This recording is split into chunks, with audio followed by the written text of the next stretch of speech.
spiritual reasons.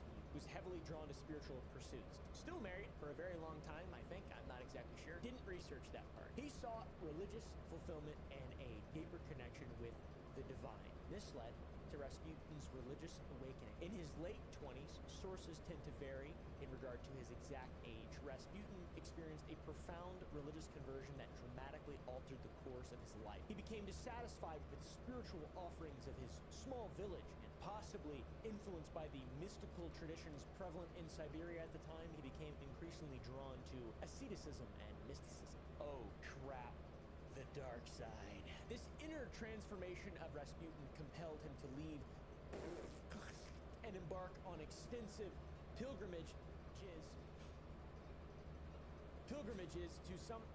Among his destinations were the monastery of St. Nicholas. I think that's where Santa Claus lives. Also Mount Athos in Greece, which is a renowned center for the Eastern Orthodox monasticism, and or whatever the fuck it's called, monasticism. He's a monk. He's a crazy monk guy. He even visited the Holy Land of Jerusalem. These journeys were acts of personal devotion and opportunities for Rasputin to immerse himself in diverse religious practices and philosophies. Through his travels and due to the accumulation of his spiritual experiences, he began to cultivate a reputation as a starets, which is a weird, strange-looking word, but it's a term in Russian Orthodoxy denoting a spiritual elder or advisor. A holy man, basically. Unlike traditional startsy, who were elders that were affiliated with established monastic institutions, Rasputin was largely self-proclaimed and operated on the fringes of formal religious structures. This guy was an entrepreneur. He claimed possessing healing powers, prophetic abilities. These claims attracted many an eye and ear. A lot of attention back in the 1800s. You just had to lie to people more than you'd get a lot of people following you around. There are a ton of stories of his seeming ability to alleviate physical ailments and provide spiritual counsel spread among both peasants and members of clergy. That's where the origins of these stories come from. This burgeoning notoriety laid the groundwork for his eventual introduction to the highest circles of Russian society, from 0 to 100. He's kind of like the Kanye West of 19th century Russia. In 1903, Rasputin arrived in St. Petersburg, the heart of the Russian Empire's political and cultural life and influence and sphere. His timing was fortuitous. Okay, I'm back. The aristocracy Thank you so much for waiting. were experiencing a resurgence of interest in spiritualism, mysticism, the exact thing that Rasputin kinda was a baller at. His insight quickly attracted the attention of influential figures within the Russian Orthodox Church as well. He was introduced to prominent clergy members such as Akhmarajan's Theophan, the inspector of the Religious Academy of St. Petersburg, and Bishop Hermogen Saratov. Very famous people we all know. These introductions provided Rasputin with the access to the areas and gatherings where the Russian elite sought novel spiritual experiences. When you take this and you combine it with his rustic charm and his enigmatic, charismatic persona, he captivated many of the disillusioned at the time. Disillusioned rich people. Oh, but I'll tell you what else captivated him. The revolution. All right, the revolution that was soon to come. These people were easy to captivate. By 1905, Rasputin's growing notoriety led to his introduction to the imperial family. He met the emperor, Emperor Nicholas II, and Empress Alexandra Feodorovna. And these people just so happened to be deeply concerned about the health of their only son and heir, Alexei Nikolaevich, who suffered from hemophilia. Rasputin, he's got an app for that, or whatever people say. He can heal people, literally and stuff, you know. Rasputin's abilities left quite an impression on the empress, who was desperate for any remedy that could alleviate the suffering of her son. His initial interactions with the royal couple left them completely captivated. Nicholas and Alexandra perceived him as a man of God sent to protect their family. Of course they did. They're the main characters. So the emperor and empress of Russia at the time. And so you can probably guess what happened next. He wasn't killed at this point. So he healed the boy. He healed the heir. All right. Hemophilia is a hereditary blood disorder that prevents the body's ability to clot blood, which caused the young heir to be in immense pain and have frequent life-threatening episodes of internal bleeding. On top of this, the imperial family was very secretive about the health of the heir, obviously, as any perception of weakness could undermine the stability of the Romanov dynasty. Wasn't that difficult to undermine it, to be honest, but still, you know, that could have been worse. Thank God Rasputin was there. The Empress Alexandra, in her desperation, turned to Rasputin when the traditional, conventional fields of medicine failed to help her son with hemophilia. Rasputin was summoned to the royal palace, and his interventions appeared to produce remarkable improvements in Alexei's condition. Now, the exact mechanisms of how he healed the young boy, or if he actually healed the young boy, are subject of great historical debate. Some believe that Rasputin's calming presence and his counsel to avoid certain medical treatments, such as the administration of aspirin, which literally thins your blood even more and would have exacerbated hemophilia, these things played significant roles in the boy's temporary recovery. So his calming presence, and he's like, don't eat aspirin, dumbass. Aspirin's old, thousands of years old. It's even older than that, but the use in medicine is thousands of years old. Extremely interesting. The Empress was endeared, to say the least, with Rasputin's ability to calm her son. This, by extension, secured Rasputin. Oh, that's Ian McKellen. Position within the royal inner circle. All right, guys, this is huge. This is where the relationship with the imperial family gets kind of weird. It's like, oh, he's helping him, he's awesome, they love him and stuff. But the people, the public, are like, why is this guy getting so? What's happening here? This is like, what's happening? We have an ad starting in about a minute. Scandals come out of this. This was also when it was revealed that Rasputin was living a sort of double life. Despite of presenting himself at court as a humble and devout peasant imbued with deep spirituality and healing fingers, Rasputin's private life was a stark departure from his public persona. He was a fucking horn dog. He was crazy. He was known for excessive drinking and unabashed sexual promiscuity. He was weird as and he was weird, and he was a weird. He even conveniently propagated the belief that physical. Sorry, I just had something come out of my mouth. Purifying effects. Also, that's Alan Rickman. Statement. Hey, you know, if you guys need purified. Love Alan Rickman. What'd you say, Rasputin? What the? He was a very. For those who don't know who Alan Rickman is, he's Professor Snape. And also the humble monk. But I've read that the very nature of this sort of contradiction underscores Russian society fairly well at the time, especially rich people society at the time. Mysticism, decadence, those things are often intertwined. And then there was public backlash, okay? His private actions and public image started some shit eventually. Rumors swirled about his misconduct, including alleged affairs with women of high social standing and his undue influence over political appointments at the highest levels of government. I think he fucked the Empress. That's my opinion. That's just where I'm coming from. That's just what I think. All right. Wasn't there? This also, 1905, was a time when a lot of revolutions started going down in Russia, all the way up to 1923. There was a lot of revolutions going on, but there were highly sensationalized stories that came out during the time. This was at the time of Rasputin, not as much censorship, right? There was a bit of a liberation amongst the press. Newspapers, pamphlets depicted Rasputin as a malevolent evil force corrupting the royal court, fueling public disdain and eroding trust in the monarchy. Cartoons, satirical articles portrayed him as a puppet master controlling the empress and by extension, the empire. It was really cool. There's a lot of cool art from the time about Rasputin. He's an ugly bastard, I'll tell you what. A lot of amplification. This didn't help, all right? These memes did not help. It amplified societal anxieties and contributed to the growing perception of moral decay within the imperial leadership, which, you know, has a bit of an exacerbatory effect, causes tensions to rise, and then there's revolutionary upheaval. Again, many times. Lots of upheaval. Skip forward a little while to World War I. Nicholas II took personal command of the Russian forces during, the war, the Great War, the First War, and that led the Empress in control back at home in Rushka. She lacked a lot of political experience. She had German heritage. She was viewed suspiciously. She was ill-prepared to navigate the complexities of a wartime administration.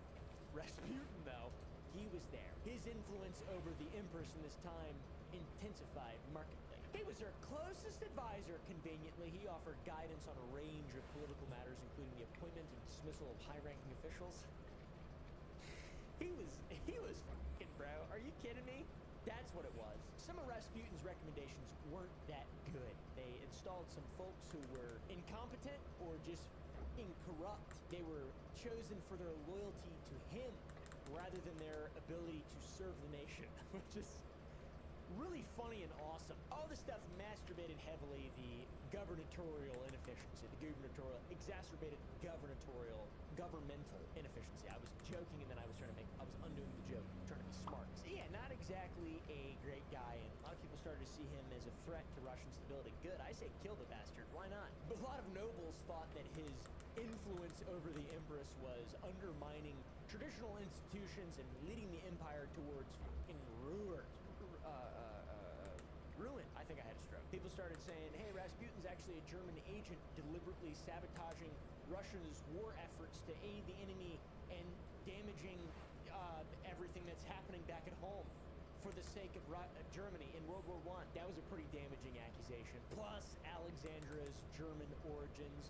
Wasn't a lot of information about this. There wasn't that many claims. They lacked substantive evidence, but they gained traction in a society that was desperate for explanations of the military failures that they were going through, and not to mention the fucking internal chaos, revolutions, serious revolutions.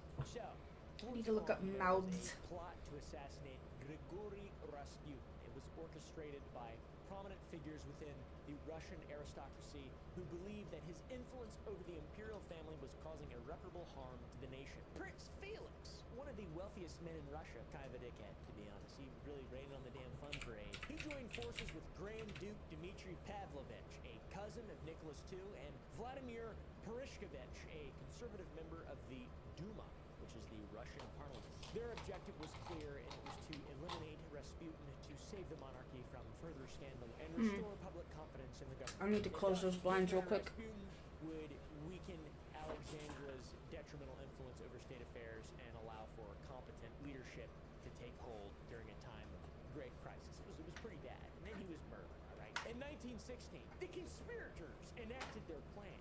According to Yusupov's memoirs, he invited Rasputin to his Moika palace under the pretense of meeting his wife, Princess Irene. There, in a basement room, Rasputin was allegedly served wine and cakes laced with cyanide. Astonishingly, Rasputin appeared completely unaffected by the poison, prompting a panicked Yusupov to shoot him in the chest with a revolver. Believing Rasputin to be dead, the conspirators briefly left the scene. When Yusupov returned to check on the body, Rasputin purportedly sprang up and attacked him like a fucking demon.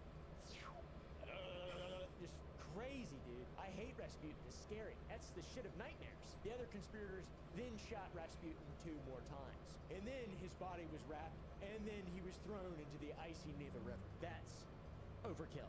He's dead. Now, that's the dramatic narrative. There are subsequent investigations and autopsy reports, etc., that, might cast a bit of doubt on that. The autopsy conducted by a guy named Professor Dmitry Kosoratov indicated Rasputin died from a gunshot wound to the forehead at close range. There was no evidence of poison in his system, nor water in his lungs to suggest drowning. So it's possible that the sensational details were just lied to enhance things, and there was aftermath.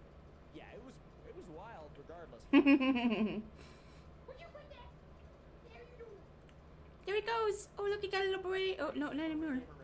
Some people thought the assassins were patriots who acted in Russia's best interests, believing that they had removed a malignant tumor known as Rasputin, or a malevolent influence from the heart of the government. Other people mourned Rasputin, particularly peasants, all right? Let's be real. People who didn't know better.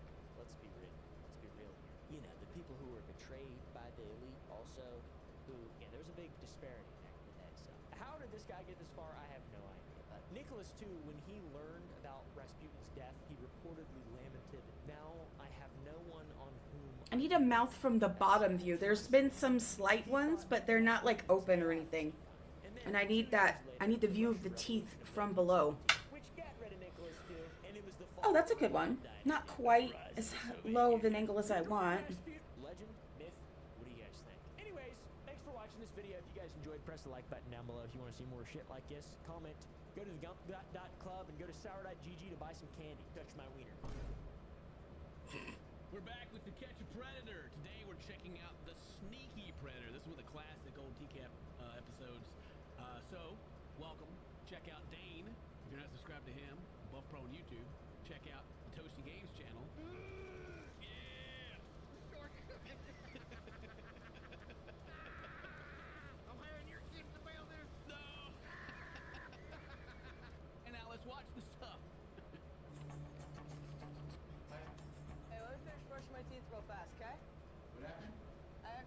sucking my teeth. Let's do teeth, maybe. You brush my teeth. Your feet. Yeah, your feet. Dang, old man, get your hearing aid.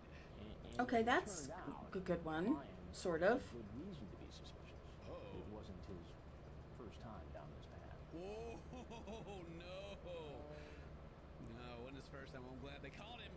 What's crazy is he says check this out. He says in the chat that he is 28, right? Right. That ain't no 28. There's no That's a good one. That's the oldest 28 I've ever seen. Goodness. That mustache is at least 37. You know what I mean? Like this. Those shoes say at least 30. Yeah, come on, man. You're posing at the hotel or whatever. He's like modern day flexers. You know, they go and like get an Airbnb and be like, yeah, my new penthouse. Yeah, flexing out here. In fact, he was 68 years old. 68. Now, we see a lot of fibbing online about ages, but it's usually 5 or 10 years, not 40. Yeah, like Jesus. Who does he think he's Wow. tricking? Wow. This guy thinks he's like the Moby Dick of catfish, man. I don't know. I don't know, dude. Like, I can barely even see this guy. Just like the little bit of his face that I can see. I know it's like old, at least 50. That's his sex offender registry picture. It's the same guy. Yeah. Hope they tase him straight in the face. I mean, he's already been caught, and he's still doing it. And then to follow through on the chat by actually showing up. I mean, it's stunning. What was your plan? Pretty wild. And he's already sitting down. When did Chris come out? Right. They goes to cut that part because he's probably like, take a seat. And he's like, lick your feet. No plan at all. You know, I've got the transcripts of your conversation. Sir? I've got the transcripts of your conversation.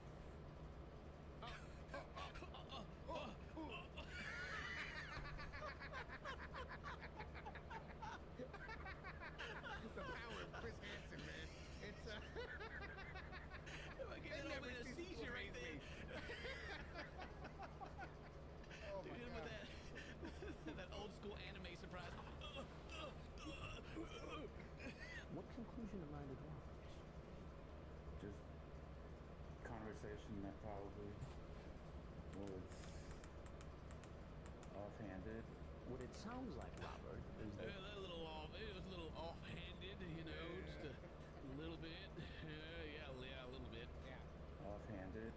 what it sounds like, Robert, is that you wanted to come here to have a sexual liaison with a 13-year-old boy. No, it was never my intention. No. Nuh-uh. Yeah. The problem, Robert, is that your history would contradict that. Even the fact that you are a registered sex offender. Isn't that correct? Correct. And what were you convicted of? Man, I don't know. Like this guy tweaking right now. What did he do before he came here? Right. So he's like, Chris says you're really ruining my high right now. Convicted of before? There was intercourse. Intercourse. So you had intercourse with a underage boy. But he's just here to talk. He's just here to talk, man. You know. What was this? Jump out and tase him right in his For real, face out man. looking Like, face right go now. ahead and haul him to jail, bro. He's done. You got probation? Correct. How long were you on probation? Still on probation? You're still on probation now. God dang, man. Oh, wow. I need to get my other headset real quick. Right back at it again. My God. Throw him away. Throw him in the trash. For real, dude. And now you're in this house to meet a 13-year-old boy. How does that look? Whoop. I didn't know he was 13. He said so. Here we are. Here are the classics. I didn't know that. He told. I had the transcripts, bruh. You responded to it, bro. Told him you were like 40 years younger than you were. He's just coming over to talk to you now. He's not going to deviate from the script one bit. He was going to stick to his story until the bitter end. Well, yeah, he's been through this already. You know, he's like, yep, I was just here to talk. Wasn't going to do anything. And talked him that up. Is that what you did with the 15-year-old boy in the last case? I made a mistake.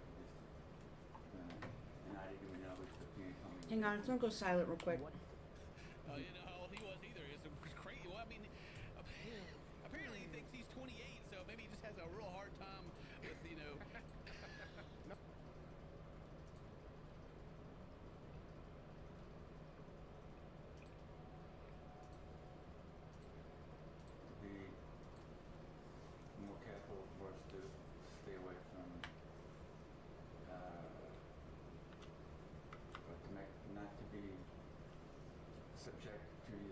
proposition for He learned.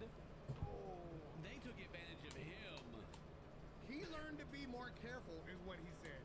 Yeah, Because he got caught, and he was like, "That's the lesson I learned. Is I don't want to be caught again." Are you serious?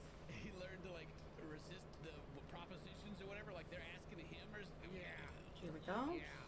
They're like, "Please, Mr. 105, 28-year-old, you know, like." Jeez. to either proposition or making propositions to anybody. But Are making propositions. Okay, yeah, we had to finish up with that. Okay, all right. I should have let him finish, but still, either way, like, what? Do you see a counselor? Correct. You do. And when was the last time you saw your counselor? About 2 weeks ago? 2 weeks ago. Did you talk about your sexually charged conversation on the internet with a 13-year-old boy? No. No, I didn't tell him about that. You know, no. Skipped Sorry, over. just No. tweaking some settings real quick Internet since I is swapped a headphones. place where you just, it's always been a pretension. A pretension. You pretend to be this, you pretend to be that, but it's not to be. They just make up a. You pretend. It's a pretension. You know, you pretend here. You know, it's fantasy. It's all I can be however old I want to be on the internet. No, It seems pretty real to me. this is real.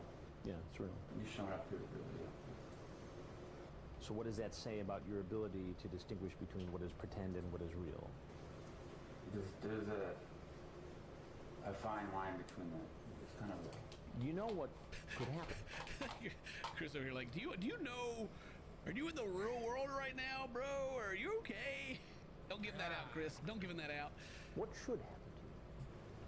I'm not really sure. Probably more enforcement of I was about to say he's gonna talk to his counselor. my counseling. Ah! Oh, wow. His face too. He's like. Tase him now, bro. Tase him. I mean, if you go back and look at the record from the previous case, Just drop it. it would appear keys down, that it's all right. he perhaps got probation instead of... Oh man, he didn't even. I'm surprised they didn't just spear him when he walked out the door. You know, Yeah, for real. Boom. It said in the transcript, this boy was 13. Robert Dang. Lyons. Yeah. Oh, I had somebody else. Where is he at? They got a They're steel like a- chair just sitting out by the Walmart the parking lot curb. out here, just hanging out. So he pleaded guilty and was sentenced to 5 years in state prison. All right. Sorry, I'll scroll down to cops. You have the right to remain silent. Your feet. God, he was held for $100,000 bail for violating probation and a staggering $1 million bail for Riverside charges, on a total of $1.1 million bail. They were like, "You're staying in jail, dude." Oh my God. The district attorney tried to keep him in prison without bond, claiming he posed a danger to society. The judge disagreed, noting there was no actual victim. But either way, he was unable to post bond. Jeez. The judge's like, "Well, you know, there wasn't actually a victim, so we'll let him out." Well, shut up, dude. Are you kidding me? Lyons' case went all the way to California Supreme Court, which ruled in the state's favor, and he ended up pleading guilty to all 3 felony charges against him, was sentenced to 5 years in prison with credit for serving a year and a half in county jail. He was released in 2012 and listed as a level 3 sex. If they got levels to this, I didn't know. That's crazy. Maybe that's why some of those first time offender guys, you know, get off so easy because they're only like, you know, entry level threats or something. Screw that, man. Yeah. Well, anyway, I don't know what ever happened to him. It doesn't really say. Maybe passed away of old age. Either way, hope you guys enjoyed that. Leave a like, leave a comment, do all that cool stuff. Today's your birthday. Happy birthday. So, my friends, we'll see you next time. Bye bye.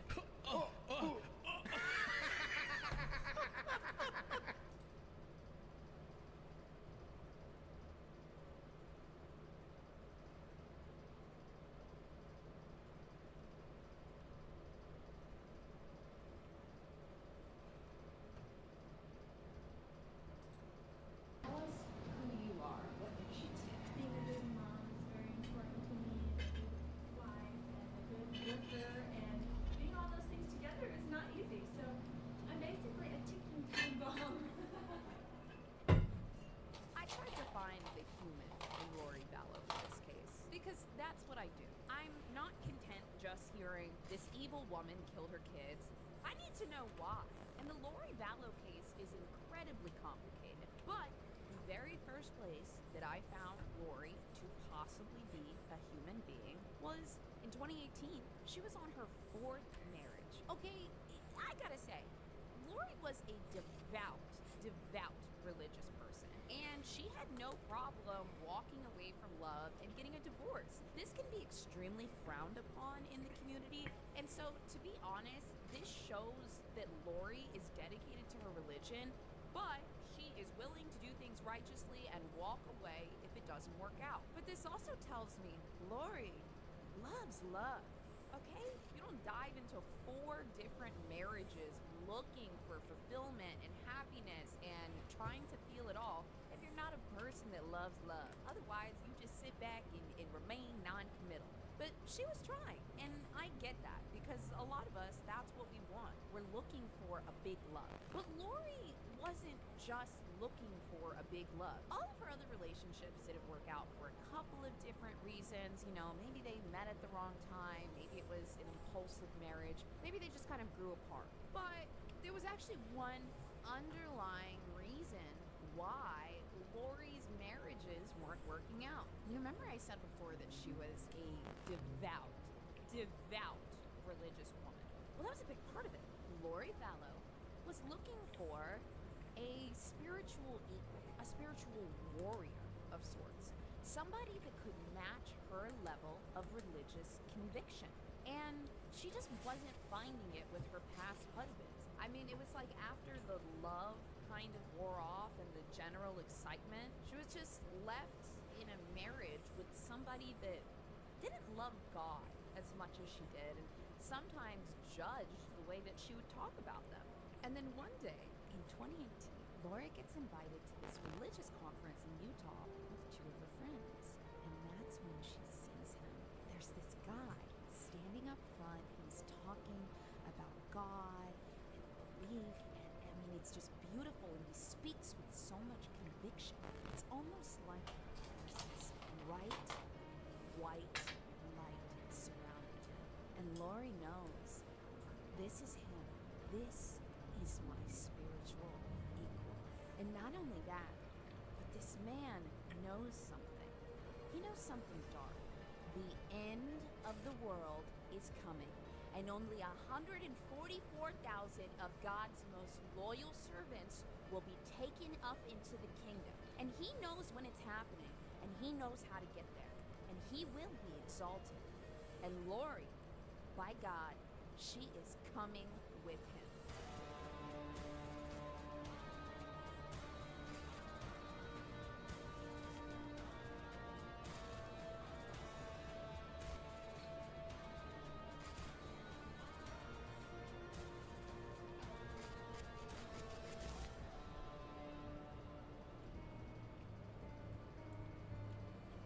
Welcome back. It's another week, another Sinister. And it's me, your host, Bose. I'm here. I know, Bose, don't sound too excited. I'm here every Friday. Now, we were here before on Mondays, but now the body cam videos come out on the second channel on Mondays, so I'm here with you on Friday. Yay. A little switch up, but don't forget the live streams and the body cam videos still happen on Mondays, so you have lots of festivities. Now, you've got something for your Friday. Sinister. I just want to mention before we hop in, you've probably heard of the Lori Vallow case before, and if you're anything like me, you were probably very confused through the whole thing. What I found when I was researching, I watched a couple of documentaries, and a lot of them came out in 2020, 2021, before we even went to trial. This case was so salacious because Lori Vallow was a pretty woman that murdered her kids, and it was like, okay, why? I feel like the media really focused